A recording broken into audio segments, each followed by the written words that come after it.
I would like to share with you a story about two little girls who were both survivors of childhood trauma. The first little girl is what everyone would consider the absolute picture of resilience. Gifted and talented, excelled in school.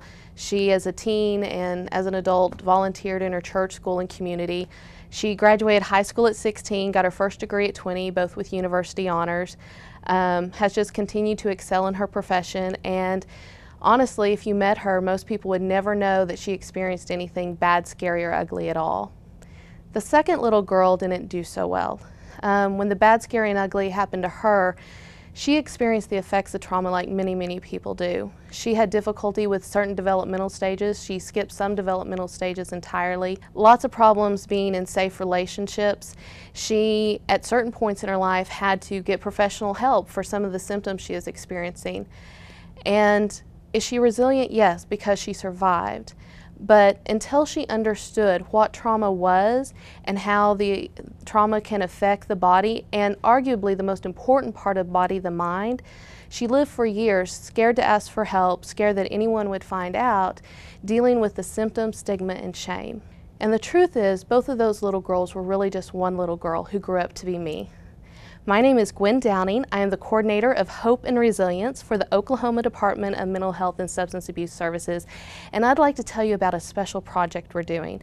We are creating a community called SHARE, Strengthening Hope and Resilience Every Day, and it's going to have a lot of different components to it, online trauma training, resources, research, but the most important part of it is we are going to have a place that is just about hope, and the way we're going to do that is through sharing people's stories.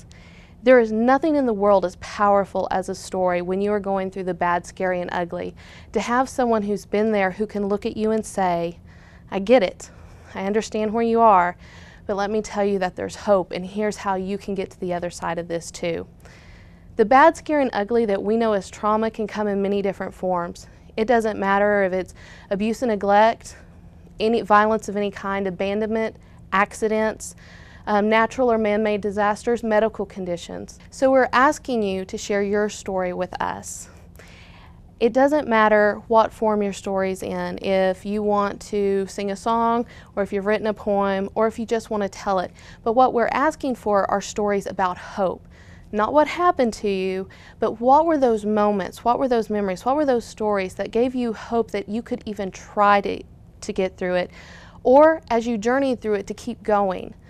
And what are those stories that you can share to give other people that exact same belief? As both a representative of the Department of Mental Health and as an individual who knows what it's like to be in a place so dark that only spark you get is when someone shares their story with you, let me thank you in advance for sharing your story, for helping us spark hope and letting others know that hope comes.